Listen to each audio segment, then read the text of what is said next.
Have you ever wanted to study in the US but you don't want to break the bank while doing so? Well, here are my secrets to finding scholarships as an international student who wants to study in the US. Before you get excited, I want to be fully transparent to say that none of these will actually guarantee a full ride for you to go to school, and none of these are necessarily easy to attain. There's going to be some research and work needed from your part in order to actually land these scholarships. The first categories of scholarships I want to talk about is if you're still in your home country, meaning that you are still thinking of going to school as in the US, you actually haven't gotten an acceptance letter from any schools, you're still doing your research. If you're still at that beginning stage, this is what you need to do. You first need to focus on merit-based scholarships. Merit-based scholarships are scholarships that schools will give you based off of merit, and usually they are tied to you having above average grades, having a specific talent, like you're an athlete. If you're a basketball player, football player, you can attain these types of scholarships, but essentially they are merit-based. You earn them because you have a specific talent or you have something that gives you an edge over other students. And most of them, or most of the time, merit-based scholarships are based off of your grades. So if you had really good grades in high school, congratulations, I'm proud of you. You can qualify for these merit-based scholarships. So before you decide which school you're going to apply to, before you determine which university you're going to go to, look for schools or look for university that give the best merit-based scholarship. All you have to do is go on school you're interested in, you go on their website, and then you look for the scholarships that they offer and see how much they offer. Those merit-based scholarships can range from $1,000, $2,000, $5,000. If it's a 4-year school and they offer you $5,000 every semester, that can be $40,000 off of your tuition, which is quite a lot, right? So before you make a decision on where you're going to apply, make sure you look at schools or focus on schools that have the biggest package in terms of merit-based if you feel like you qualify for those merit-based scholarships. That's what I did. That's how I got some money off of my tuition. Was I knew I had some good grades in high school and I was looking at schools that kind of had that merit-based scholarship. One thing that I learned after I finished school was that you can still apply to scholarships that aren't necessarily made for international students. So merit-based scholarships are usually for anyone. It doesn't matter if you're an international student or not. If you qualify, you qualify.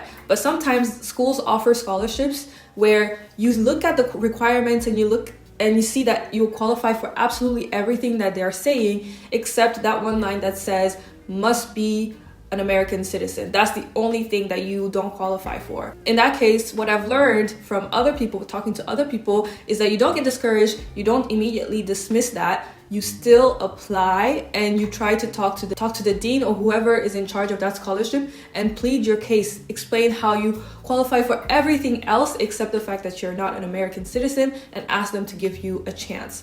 What I've heard or what I've learned is that they will actually consider you, even if you're not an American citizen. If you feel like you qualify for everything else except for the fact that you're not American, you can plead your case with whoever the scholarship is owned by. You can get that information based off of the website of the school or talking to somebody at the school, and go to them and plead your case and say, I am so amazing. Look at everything else that I qualify for based off of this scholarship. Please make an exception for me, and they will consider it. They would either say no or they will either say yes. All I'm saying is if you find scholarships that you feel like you qualify for everything except for the fact that you're not American, don't dismiss it. Push a little bit further, ask questions, find the right person you need to talk to and convince them that you deserve the scholarship. And they might say yes. That's all I'm saying. Another thing you need to consider if you're still looking for schools to apply in the US is focusing on need-blind schools. Need-blind schools are schools that will determine your acceptance without considering your financial situation. So they will not look at whether or not you can afford to go to that school in order to accept you. And that means that it takes you one step closer to actually getting that aid that you need. And once you're accepted, you always have the opportunity or the chance to ask for financial aid and showcase how you need that financial aid. You really want to go to this school, but finance is the only thing that's stopping you. You can ask them to help you figure out what opportunities are available for you to get some kind of financial aid. If you're feeling lazy or you don't know where to start, I've actually compiled a list of scholarships that are available for international students. Anything that I could find on the internet, I've made a list and it's available in the link description below. All right, now that I've talked about what to do before you even determine which school to get accepted into, which school to apply for, let's move on to the second group, which is you've already been accepted to the school that you want to, and you want to see if they're able to help you financially in order to attend that school. What is it that you can actually do? Similar to what I previously just talked about, you can go to that school that you've already been accepted to, talk to the financial aid office or somebody that's in the international student office if they have that, and ask them if there's any resources available for you in order to first showcase that you need the financial boost, you need the aid, and then what options are there for you to actually get that aid. A mistake that I made when I got accepted to my university is I looked at the package, I saw the merit-based scholarship that they gave me automatically based off of my grades, and I thought that was it. I didn't ask for more, I didn't negotiate, I didn't do anything of that sort. But then I talked to other international students once I got there, and they told me that they were able to get a lot more aid by asking and negotiating. You talk to the admissions office, you talk to the financial aid office, and you really plead your case and say, I really want to go to this school. Look, these are the proofs that I need this financial aid. Is there anything you can do to help me at all? And they will either say yes or they will say no. But actually have the courage to ask, have the supporting documents to showcase that you really need the aid, and see what they say.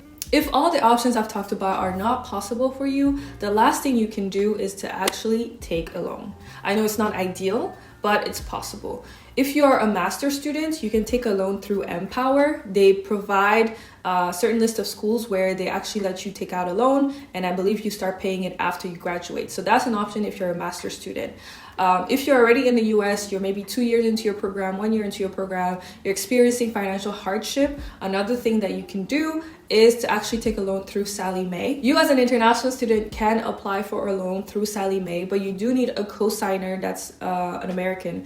And I think the way it works is if you are not able to pay off that loan, then the co-signer is the one that has to pay off that loan, and they have to be American. So you can go onto the Sallie Mae website to understand what it is that you need to do, but that's also an option if you're already in the US, and if you know somebody that would be willing to be a co-signer for you, that might be an option. If you want more help from me or want to talk to other international students, please consider joining the International Student Network, which is a Facebook group that I created to provide support for all international students, answer questions, build a community, help each other out, and accelerate our path to success. I am an ex-international student. I've been out of school for 3 years now, but I've made it a mission to help other international students go through the process in a much easier, more supported environment than what I had to go through 3 years ago. Also, next week, I'm going to release a video about all the lessons that I wish I knew as an international student before I started this journey. So make sure to subscribe and put your notification on. And while you wait for next week, please consider watching this playlist. And with that, thank you for watching this video. I'll see you next week.